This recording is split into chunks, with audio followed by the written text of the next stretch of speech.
जय हिंद दोस्तों। हम लोग किस तरीके से अपनी ज़िंदगी में बर्बाद होने की कगार पर हैं ये हमको किसी को नहीं पता है। मेरे साथ में बैठे हुए हैं एक महान लेखक हैं केसर कल्पवृक्ष जी। हम इस समय मुंबई में मौजूद हैं, तो अब हम इनसे जानने की कोशिश करेंगे, क्योंकि एक लेखक ही बहुत बेहतर तरीके से बता सकता है कि क्या सच में युवाओं का जो मतलब आने वाला भविष्य है वो सही रहेगा या फिर गलत रहेगा, क्योंकि ये अपने आप में बहुत बड़ी समस्या आने वाली है। तो सर, क्या ये चीज़ रही थी एलन मस्क ने जो बयान दिया था, आप क्या समझते हैं उसके बारे में? देखिए, जो एलन मस्क जी ने कहा है कि दुनिया को जॉबलेस बना देंगे, बिल्कुल बिल्कुल, और हमारी सरकारें बोलती हैं कि हम जॉब देंगे। जी जी। तो या तो एलन मस्क झूठा है और या तो हमारी सरकारें झूठी है। बिल्कुल, कोई एक ही सच्चा हो सकता है। लेकिन इसमें तो हम दोनों को गलत ठहरा सकते हैं, बिकॉज आजकल के युवाओं मतलब में कोई ऐसी चीज़ नहीं हो पा रही है जिनको जॉब नहीं मिल पा रही है। कहने का मतलब यह है कि अभी नीट का एग्ज़ाम बहुत ज़्यादा मतलब चर्चित में था कि उसको कैंसिल कर मतलब रद्द करा दिया गया, कैंसिल हो गया और मतलब लीक भी हो जा चुका था। तो क्या इस भविष्य में लोग गिरते जा रहे हैं? कहने का मतलब ये है कि उनके एग्ज़ाम भी लीक हो चुके हैं, उनके पास में कोई भविष्य मतलब उनके भविष्य की कोई कीमत ही नहीं हो रही है। पहली बात ये है ना, तो उनको जॉब कहाँ से मिलेगा? और दूसरी बात ये कि गवर्नमेंट जॉब किसी को नहीं मिल पा रही है, सब लोग ऐसे ही बैठे हैं। बात ऐसा है कि इस दुनिया में जो चीज़ें चलती हैं, जैसे भारत में जो हम लोगों को चुनते हैं, जैसे हमने चुना किसी पार्टी के जी, तो एक्चुअली में होता क्या है कि हमारे पास कितनी देर की शक्ति है? 5 मिनट की शक्ति है। बिल्कुल। और हम 5 मिनट में अपना वोट दे के चले जाते हैं। लेकिन जो दुनिया को चलाते हैं, जिन पूंजीपति दुनिया के 20-25 लोग, ज़्यादा से ज़्यादा 100 लोग जिनके पास दुनिया का धन है, वो चाहते हैं कि दुनिया जॉबलेस हो। क्यों? इसलिए दुनिया को वो चाहते हैं जॉबलेस होना। मेन है, देखिए, एक पूंजीपति का काम ये नहीं है कि आपको और हमको रोज़गार देना, उसका काम है मुनाफा कमाना। ठीक है, ठीक है, ओके।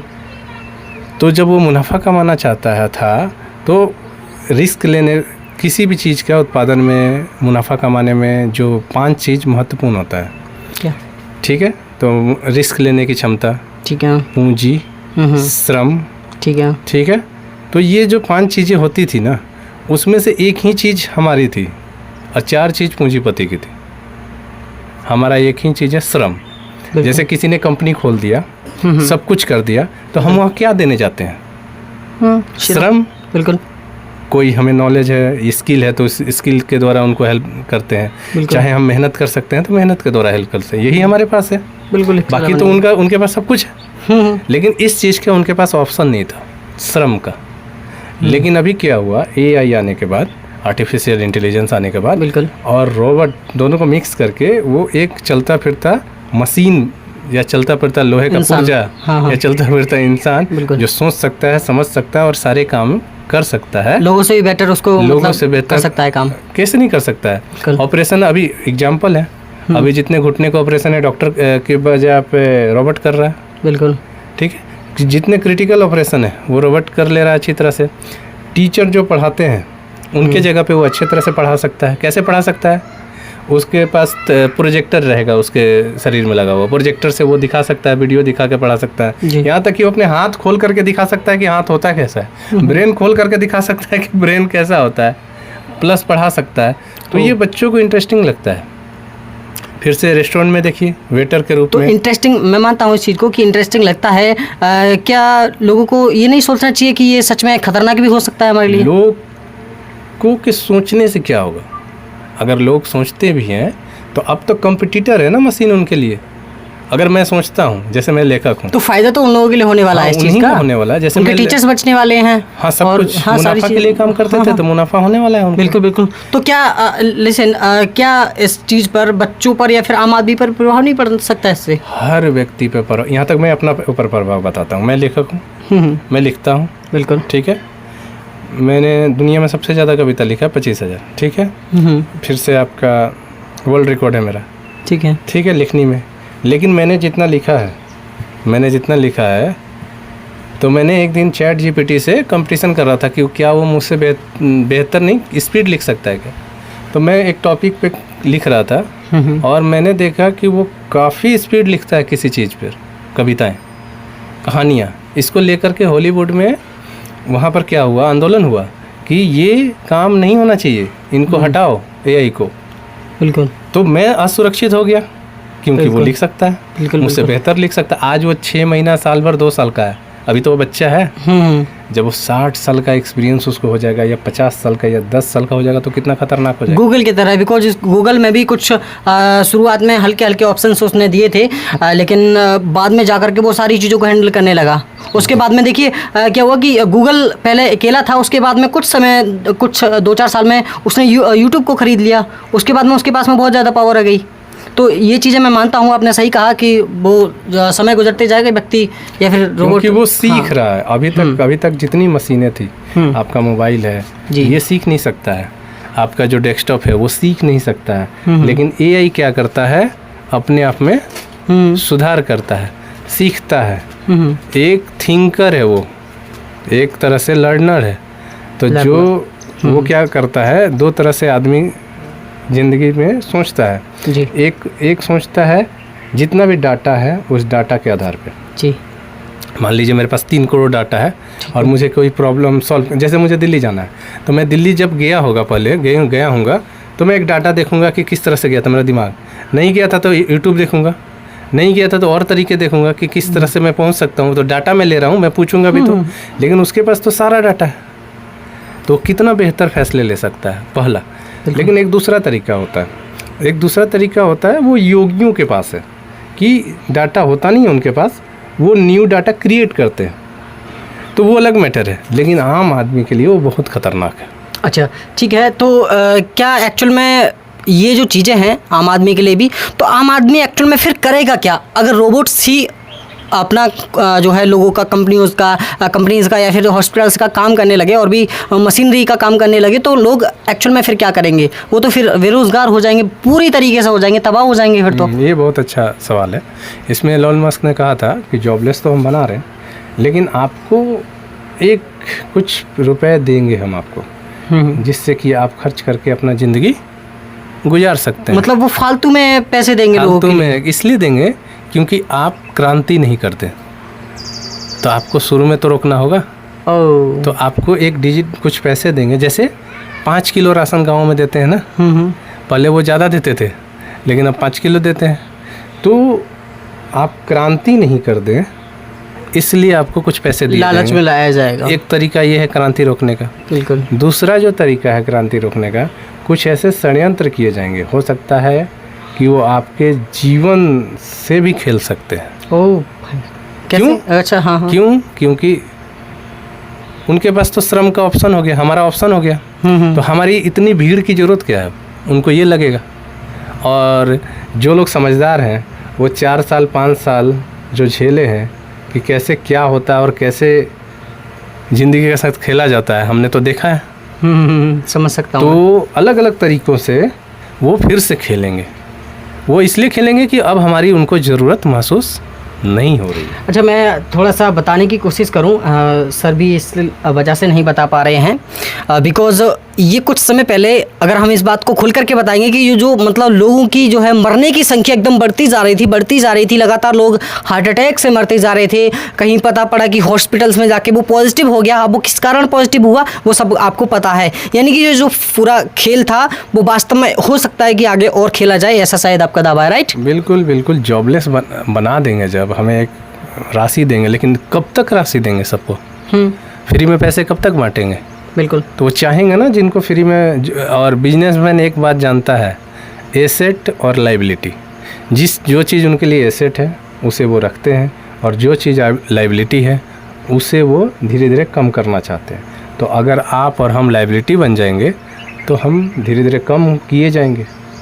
नहीं, क्या वो उनके पैसे मतलब कुछ भी एक पूंजी, थोड़ी सी पूंजी देने से, या फिर चूँकि सबको ज़्यादा तो दे नहीं सकते, चूँकि हर एक व्यक्ति का जीवन चल जाए या फिर घर चल जाए उसका, तो हल्का पूंजी देने से क्या उनका परिवार लोगों का चल जाएगा? चलिए, बहुत अच्छा बात है। शुरू में वो फैसिलिटी भी देंगे, वेरी गुड, काफ़ी फैसिलिटी भी देंगे। आपको लगेगा कि अब दुनिया स्वर्ग हो गया। क्यों?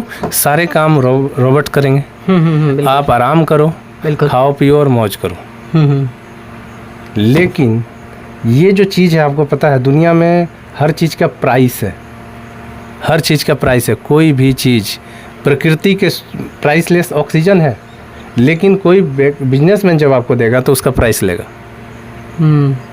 ठीक है, तो जब वो प्राइस लेगा आपसे तो हो सकता है वो प्राइस के रूप में आपकी ज़िंदगी हो। ये भी हो सकता है बिल्कुल।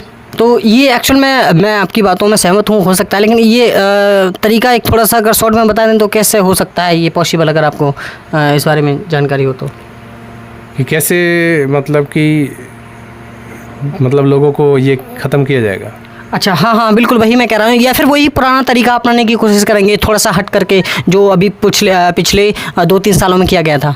अगर उस पर हम लोग बात करेंगे तो आपकी वीडियो शायद डिलीट हो जाए, आपको ही पता है। बिल्कुल। इसलिए क्योंकि काफ़ी चैनल हमारे भी डिलीट हुए और आपके भी डिलीट हुए, सभी के डिलीट हुए, तो सभी कोई जानते हैं। लेकिन जो सबसे बड़ा चीज़ है कि जॉबलेस जो बनाने का बात हो रहा है, और दूसरा चीज़ सरकारें बोलती हैं कि हम जॉब देंगे, एक तरफ हो रहा है ना, यहाँ लोगों को समझने की ज़रूरत है। बिल्कुल। अच्छा, ये मैं मानता हूँ समझ जाएंगे लोग, उम्मीद है वीडियो देख करके। मैं केवल एक क्वेश्चन करना चाहूँगा, चूँकि मैं वीडियो को ज़्यादा लंबी करना नहीं पसंद करूँगा, चूँकि हमारे पास समय भी बहुत कम है और अगर हमें आगे के लिए बहुत कुछ करना है, तो इस रोबोटिक दुनिया से क्या हम बच सकते हैं? हाँ बिल्कुल बच सकते हैं, हमारे पास समाधान है। देखिए, अब पूंजीपति और रोबोट क्या हो गए हैं, हमारे कॉम्पिटिटर हैं। किसके? आम जनता के। पूंजीपति और रोबोट कॉम्पिटिटर है। तो पूंजीपति के पास क्या है? शक्ति के रूप में टेक्नोलॉजी और रोबोट। ठीक है। हमारे पास क्या है? हमारी एकता, और उस एकता के द्वारा खोला गया कोऑपरेटिव्स। जैसे स्कूल है, स्कूल को क्या करेंगे पूंजीपति कि टीचर हटा देंगे एक एक करके, एक बार में सारे टीचर नहीं हटेंगे, एक एक करके हटेंगे और वहाँ पे रोबोट शिफ्ट होते जाएंगे। तो मैं बोलूँगा कि जो भी टीचर हैं वो लोग क्या करें, अपना स्कूल खोलें मिल करके, 100 टीचर मिल जाएं। सर, एक क्वेश्चन आ रहा है, अगर रोबोट बच्चों के लिए, स्टूडेंट्स को स्टडी कराएगा, तो जबकि आगे आने वाले समय में स्टडी का कोई काम ही नहीं आने वाला है, तो स्टडी ही क्यों कराएंगे? हर चीज़ का फील्ड में एक बार में तो पूरी दुनिया बदल नहीं जाएगी, तो स्टडी को तो एक बार में बंद नहीं ना कर सकते हैं। तो वो बंद करते करते फाइनल पैसे भी कमाएंगे। जैसे उससे हो गया, जैसे पेट्रोल पंप हो गया, पेट्रोल की तो ज़रूरत है। जैसे आपका कोई भी किसानी हो गया, उत्पादन हो गया, ठीक है, हर चीज़ की ज़रूरत है। मैंने तो एक एग्जांपल दिया था एजुकेशन का, ठीक है।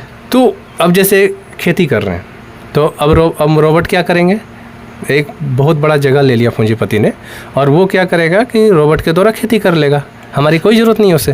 तो हमें क्या करना है, हमारी ताकत है, जैसे पूंजीपति की ताकत हो गई क्या, टेक्नोलॉजी और रोबोट्स, हमारी भी ताकत है रोबोट्स। हमें क्या करना है, कोऑपरेटिव्स बना के उसमें लोग भी काम करें और रोबोट्स भी काम करें, और मिल करके कोऑपरेटिव्स में काम करने की अब ज़रूरत होगी। केवल और केवल एआई का सॉल्यूशन कोऑपरेटिव्स है और कोई नहीं। क्यों? क्योंकि जब आप 500 लोग मिल करके काम करेंगे तो आप सभी मालिक हैं, और सभी मालिक हैं तो आपको क्या चाहिए, जो चीज़ का उत्पादन करना है और उन चीज़ों का प्रयोग करना है, आपको किसी पर निर्भर नहीं रहना है। तो सर, एक और क्वेश्चन था, चूँकि ये बहुत अपने आप में अहम बात है, और चूँकि लोग इस चीज़ से जुड़ना भी पसंद करेंगे और समझना भी पसंद करेंगे, ये एक्चुअल में हमारे साथ जो खेला जा रहा है, तो उसको हम कम करने की भी कोशिश करें आपके साथ। अगर आपसे जुड़ना चाहें तो किस तरीके से, अगर आप जुड़ना चाहें तो आप जुड़ सकते हैं क्या? बिल्कुल। अगर लोग जिस तरीके से, चूँकि मैं भी एक मिनट में आपको रोकना चाहूँगा, जिस तरीके से आप मुहिम चलाने वाले हैं, चूँकि आप बहुत समय से लड़ भी रहे हैं इसके खिलाफ, चूँकि आपको मैंने कई बार देखा है, आंदोलन भी आप करते हैं और सारी चीज़ों को समझते हैं और लोगों को जागरूक कराने की कोशिश करते हैं। और अभी चूँकि हम लोग मुंबई में ही, पुणे में जो हमारा आंदोलन रहने वाला है ना सर अपना? जी, अपना अभी तो आप लोग एक काम कर सकते हैं, हमारी यात्रा है पंढरपुर की यात्रा। यहाँ पर 6 लाख से 8 लाख लोग पैदल यात्रा करते हैं, धार्मिक यात्रा, और इसमें देश भर से लोग शामिल होते हैं, और आप भी शामिल होना चाहते हैं तो 29 तारीख से लेकर के 1 से 1.5 महीने ये यात्रा चलती है। आप आकर के शामिल हो सकते हैं, और इस यात्रा में आप एक अध्यात्म का अनुभव देखेंगे। अध्यात्म क्या कहता है, जियो और जीने दो। लेकिन बिल्कुल जो लोग हैं जो सब कुछ कब्जा में करना चाहते हैं, वो ये नहीं चाहते हैं। वो चाहते हैं केवल हम जिए, और अगर तुम जियो भी तो मैं जैसा चाहता हूँ उस तरीके से जियो। बिल्कुल बिल्कुल, बहुत बहुत शुक्रिया सर, धन्यवाद आपका। अगर आप जुड़ना चाहते हैं बहुत अच्छा रहेगा। और दूसरी बात ये कि मैं व्हाट्सएप का लिंक, जो व्हाट्सएप चैनल है हमारा, व्हाट्सएप का लिंक मैं आपको डिस्क्रिप्शन में दे दूंगा, जिससे कि कोई भी इन्फॉर्मेशन आपको रहेगी तो बहुत जल्दी आपको मिल जाएगी वहाँ से। क्योंकि आप जुड़ जाएंगे तो जैसे भी हम यात्रा कैसे करेंगे, क्या करेंगे, वो सारी चीज़ें हम लोग वीडियो के उसमें व्हाट्सएप में दे देंगे। तो आप बहुत अच्छा रहेगा कि आप व्हाट्सएप चैनल से जुड़ जाएं। अगर आप किसी प्रकार की इन्फॉर्मेशन पाना चाहते हैं तो हम आपको मेल भी दे देंगे नीचे, और चैनल के अबाउट में भी एक मेल है जिसमें आप कोई भी शिकायत, कोई भी प्रकार की आपकी कोई जानकारी रहे तो आप लिख करके बता सकते हैं, हम आपका जो है मैसेज का रिप्लाई ज़रूर देंगे। थैंक यू, धन्यवाद जी।